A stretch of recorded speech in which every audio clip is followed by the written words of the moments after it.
This is Agriculture Today, and I'm Samantha Bennett with the K-State Radio Network. We're kicking off this Thursday's programming with Kansas USDA state statistician Doug Bounds. He joins us to discuss data from the latest Kansas Certified Organic Data Report, where we cover information on commodities sold and the challenges producers reported facing. Also ahead, our friends from the Beef Cattle Institute, K-State experts Brad White, Brian Lubbers, Phillip Lancaster, and Bob Larson share their thoughts on cattle record keeping. They also provide insight on listeria and why we tend to see cases of listeriosis more this time of year. We end with K-State horticulturist Ward Upham. He says it's time to start planning the vegetable garden with seed catalogs arriving more frequently. He says planning should include how big of an area, deciding what to plant, and then purchasing said quality seed. That and more is coming up ahead on Agriculture Today.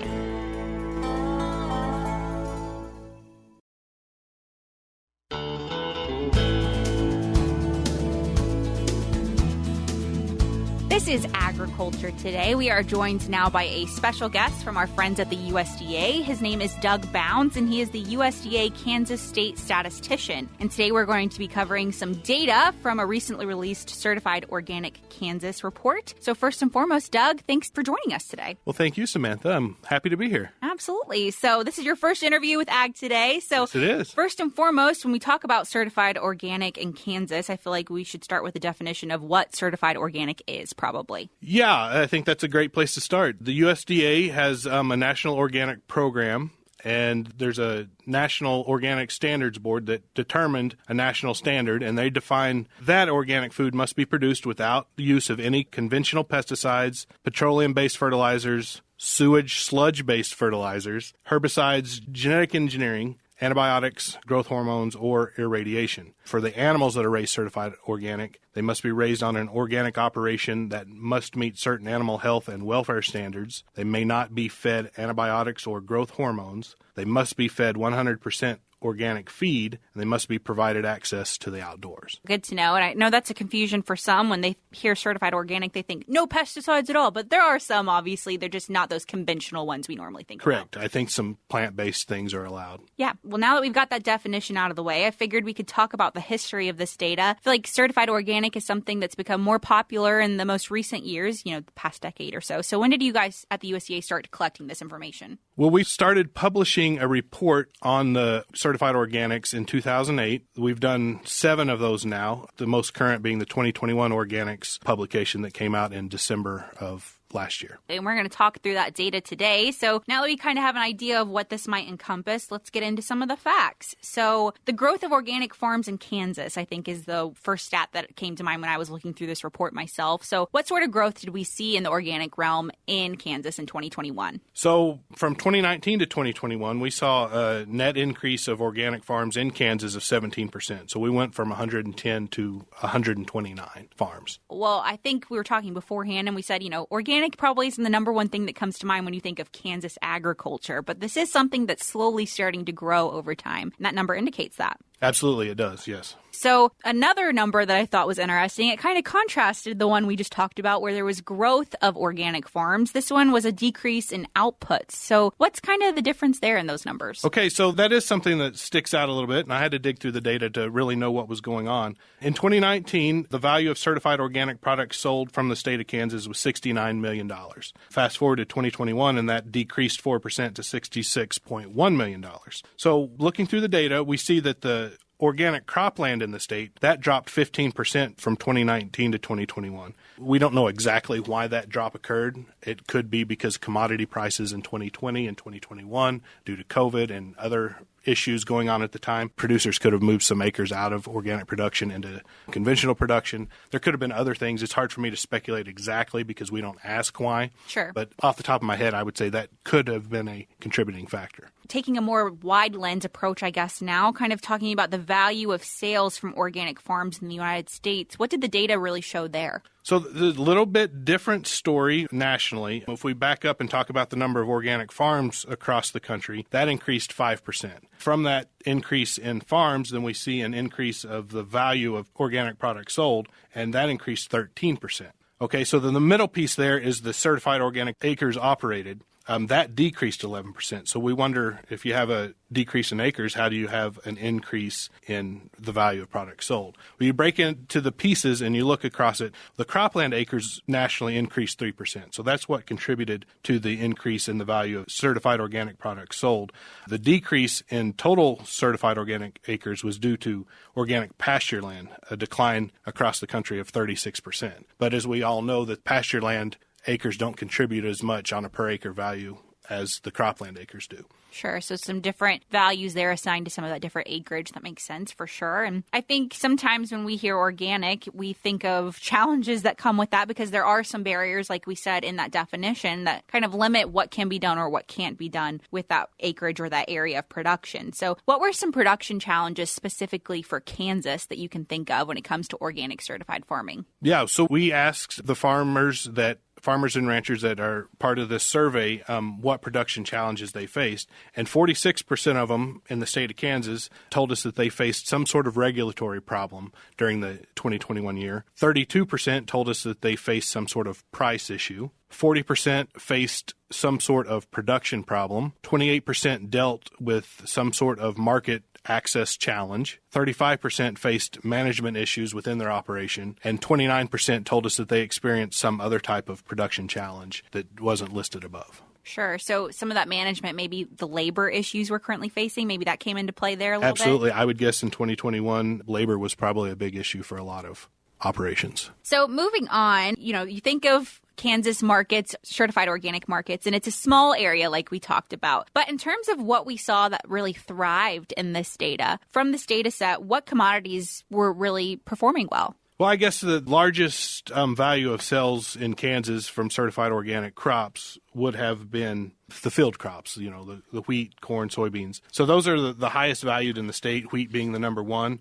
During 2021, there were 73 farms that grew certified organic wheat in the state. They had a value of sales of about $11.1 million. The second highest value of sales in the state came from corn for grain. That was grown on 49 farms and had a value of production of about $10.2 million. Follow that up with soybeans. That was the third highest valued certified organic crop in the state, grown on 46 farms, had a value of sales of about $4.3 million. That makes sense when we think about Kansas agriculture as a whole. Those are our main commodities that are really grown in the state. So seeing that play out even in the organic realm, that tracks. It makes sense. Absolutely. Moving on to maybe some of the more, I guess you'd call them specialty crop areas, some vegetable data as well. Yeah, there were 12 farms in the state that grew certified organic vegetables. All of those 12 grew fresh vegetables. None were growing vegetables for processing. They had a value of sales of about $377,000 during 2021. So maybe those are sales that go directly to like farmers markets for the most part, being that it was such a small area. We have some data on that. 13 farms in the state had sales directly to consumers. 15 farms sold products through retail markets, institutions, or food hubs. 6 farms had production of processed or value-added organic products.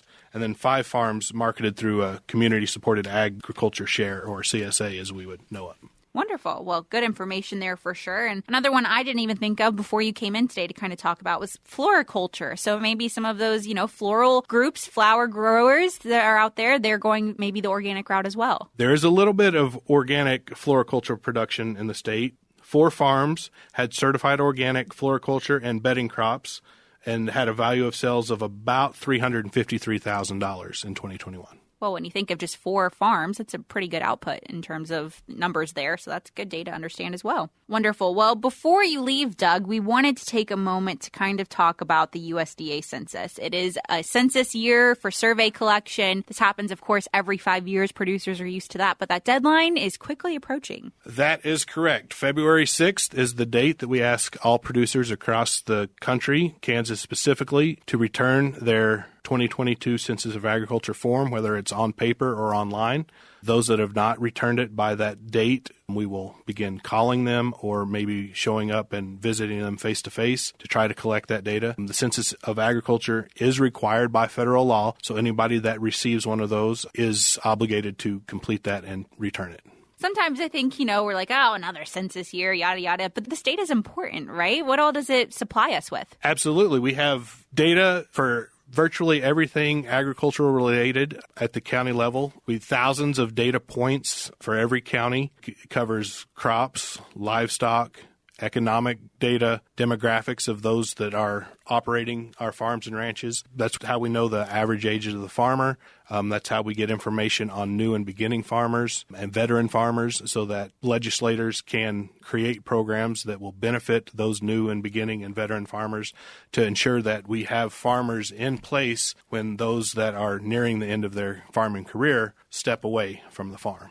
Absolutely. I can speak as a former graduate student myself. I use that data a lot as well in terms of my thesis work. So that echoes the importance of it too in terms of research, those demographics as well. So good information, encouraging those of you that are tuning in to fill out that census data. Again, it's due February 6th or else the USDA is going to be knocking on your door reminding you. But also you wanted to mention that you prefer to get this data online if possible. It's just quicker, more efficient. Yeah, responding online is absolutely the quickest way. It is the most efficient way. It's absolutely safe, and it is the cheapest way of collecting data. Once we start having to assign postage to things or pay somebody to call you or show up and visit you face-to-face, the cost gets increasingly higher. And so for those that are fiscally minded and would like their tax dollars to be spent in the most efficient way, then responding online is absolutely the best way to do it. Wonderful. Well, I'll include a link to where you can fill that information out online in the show notes of today's program, which can be found on agtoday.net, and a link to all of the certified organic Kansas data that we talked through today as well, if you're interested in scrolling through it yourselves. But Doug, thank you so much for coming in today. Thank you, Samantha. I enjoyed it. Good. Glad to hear it. Hopefully you'll be back again sometime soon. Absolutely. Wonderful. Once again, that was Doug Bounds. He is the USDA Kansas State Statistician, joining us for a conversation on certified organic Kansas data for 2021, as well as some USDA Census reminders. We'll be back with more ahead on Agriculture Today.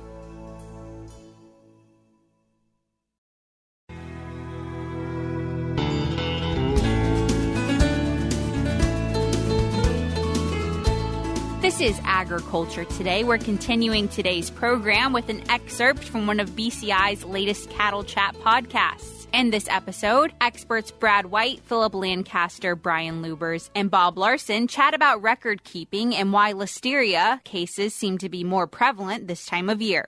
I'm going to kind of pin you down on this one and say, okay, if I'm going to keep records for next year and I've got a cow-calf herd, should I be keeping individual records or herd average records? And I'll let you pick your position and then we can kind of discuss. Brian? What are we keeping records for? Production records. The only records I'm keeping. Because for me, when I think of records, I think about antibiotic use and things like that. And for me, those are very much individual records. And I think even the production records, I'm going to say individual. I think it depends a little bit on your goals. But if you're selecting animals out of your own herd to keep as replacements, then I think individual records has a lot of benefit in that situation. If you're buying replacement animals, then maybe not. Yeah. I'm going to say that individual records, while nice, are not absolutely essential because I tend to manage in groups. So I'll manage my heifers this year as a group, and so I really want to know how that group performs. And so some of the things that I do want to keep track of, well, first of all, I want a good inventory. I want to really know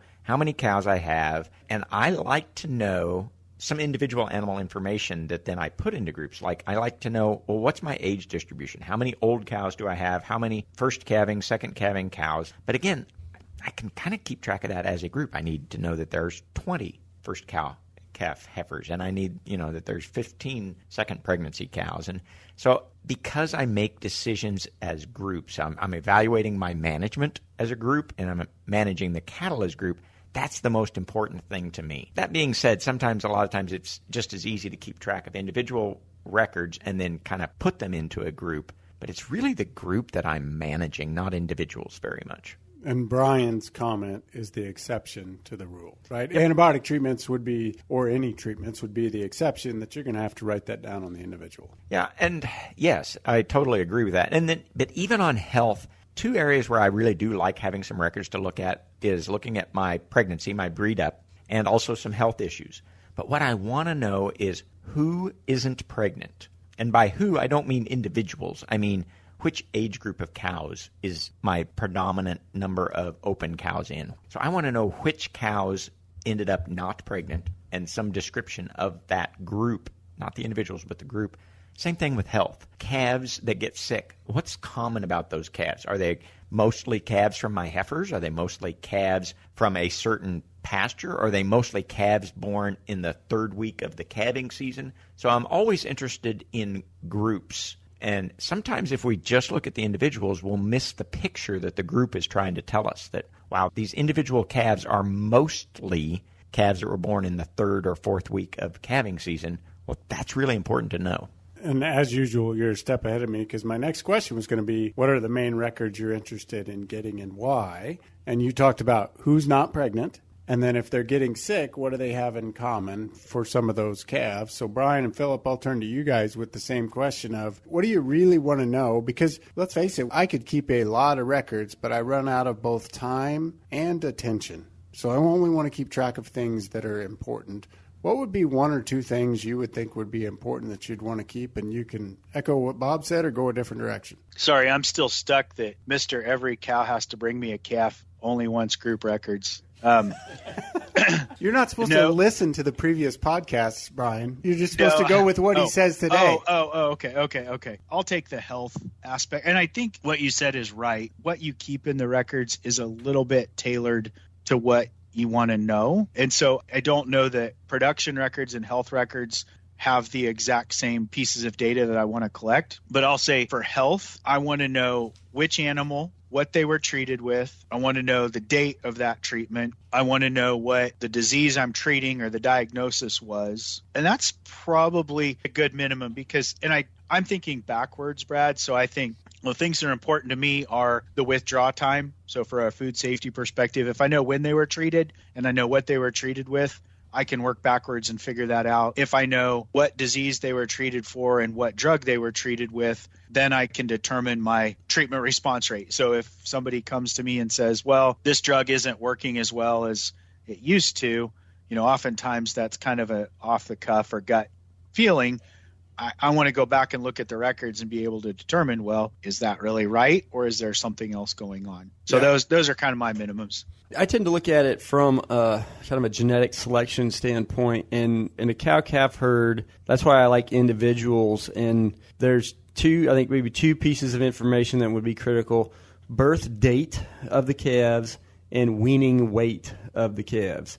Because I'm going to use that information to determine which females I want to keep heifer calves from and which individual heifer calves I want to keep. So say I'm trying to moderate cow size, and we've talked a lot about cow efficiency on here, and the industry's talking a lot about cow efficiency, then I don't want to necessarily keep the biggest heifers because they might have the highest weight per day of age, which means a higher mature size and mature body weight. And so I want to know what the age is, and I want to look at keeping some of the older heifers that are also at a good weight. And so I get a good breed up on my heifers, but I'm not increasing my cow size because I'm just taking the biggest heifers every year. I think these are really good perspectives, and a lot of it, you can incorporate parts of what all three of you said into your operation. And you're still not asking me to keep very many records. So I would encourage you don't have to keep absolutely everything, but figure out what is your minimum that you can try to get, because that will let you get it, right? I can get pred check, I can get treatment records, I can get birth dates and weaning weights. I can do some of those things with also a pretty minimalistic record-keeping system. I want to switch gears because I did mention we were going to talk about it at the top, and we will sometimes see cows, and it can be at this time of year, a lot of times in the winter. You may see a cow with circling disease or listeriosis. And Bob, I'm going to turn to you first and ask, what is this that we would see? And then Brian, I'm going to ask you a little about the clinical signs. Yeah, well, I think you're going to jinx me and some cattle producer because I haven't had this call yet this year, but I get it almost every winter about this time. And the typical history is cattle that are eating either silage or baleage. And there is an organism that's common in the soil. So it's going to be in the silage. It's going to be in the baleage. But if you have a good ensiling process where the pH drops rapidly, you'll kill off that organism and it's not a problem. But if you don't have a good pH drop, you can get this organism called listeria to multiply, and it can cause cows to have this neurologic sign, like you say. They're circling. They don't appear to be paying attention to where they are. So something about their brain isn't working right. They can abort, and they can die as well. So it is something usually associated with the winter, because that's when we tend to feed these types of feeds. Brian, anything Bob missed? Yeah, the other reason we tend to see it this time of year is it's actually one of the few bacteria that can grow in colder temperatures. And that's one of the things in the diagnostic lab that we would do, is we would grow it at a cool temperature. So, but no, Bob's right. It proliferates in silage or baleage where haven't been properly ensiled. The big challenge with listeriosis is that when you start seeing the clinical signs of it in a group of cattle, you've probably already fed through. So it's usually not the whole batch of silage. Could be the whole batch of baleage, but usually not. It's pockets, right? And so when we see it, we've already fed through it. And so it can be really challenging to diagnose other than just the clinical signs of the disease. And then if you do have an animal that died, you can do post-mortem and isolate the bacteria. But like Bob said, the biggest challenge with it is it's just a sporadic disease. So you can't predict it. You don't know when it's going to happen. The silage grossly looks normal. So yeah, it can be a little difficult. Well, that's the problem, is at that point, like you said, it is based on the pH. If it's properly ensiled, or your baleage or your silage, then you wouldn't have a problem because it would have killed this bacteria. However, there can be patches or pockets, as you described them, in that bag or in that pile that could cause potential problems. And our main treatment here is don't feed silage or baleage that has listeria in it, which means actually, right? I mean, is there a different treatment? That's not very practical. It's not very practical. No. Yeah. So you got to figure out what to do and how to manage that well kind of from the start, which I realize we're already past that point now, but this is when we see the disease. Any tips or tricks there? Well, I mean, I guess, again, like when you're putting it up, is the two things that we talk about silage all the time. Make sure that you get it packed well and anaerobic, and there's enough moisture in the hay or the corn silage or whatever you're doing to make it anaerobic and drop that pH fast. The problem with baleage is twofold. One, if you don't get it put up wet enough, then it doesn't pack and become anaerobic. And number two, you're rolling up a whole plant. The sugars inside the plant have not been released out of the cells, and so the bacteria don't ferment those sugars to drop the pH. And grass hay doesn't have very much sugar to begin with, and so rolling up things like fescue or brome or anything like that, you just don't have very much sugar in there to ferment and reduce the pH. Once again, that was Brad White, Phillip Lancaster, Brian Lubbers, and Bob Larson from BCI's Cattle Chat podcast. If you're looking for more from this fun team of experts, be sure to check out the Cattle Chat podcast, as well as their latest podcast, which is called Bovine Science with BCI. On this new podcast, the experts chat more in depth about some of the scientific things that go on in the bovine world. We'll be back with more ahead on Agriculture Today.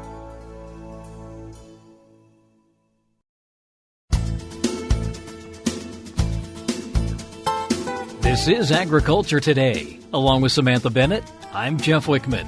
As gardeners thumb through seed catalogs, K-State horticulturist Ward Upham encourages them to do some research and planning for the vegetable garden before they purchase seed. He says that Kansas State University has a number of useful publications which can help.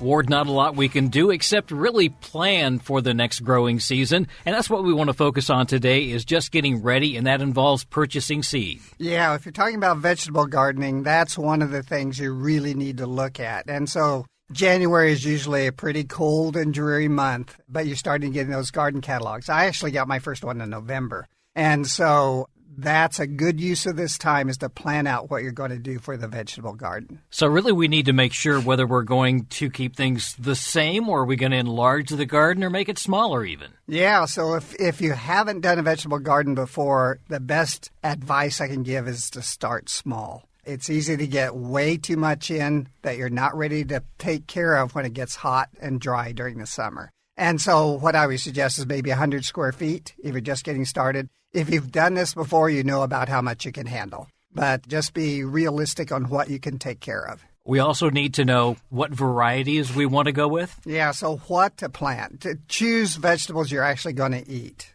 because a lot of times you look through those garden catalogs and something looks really good and you don't stop to think, would I actually eat that?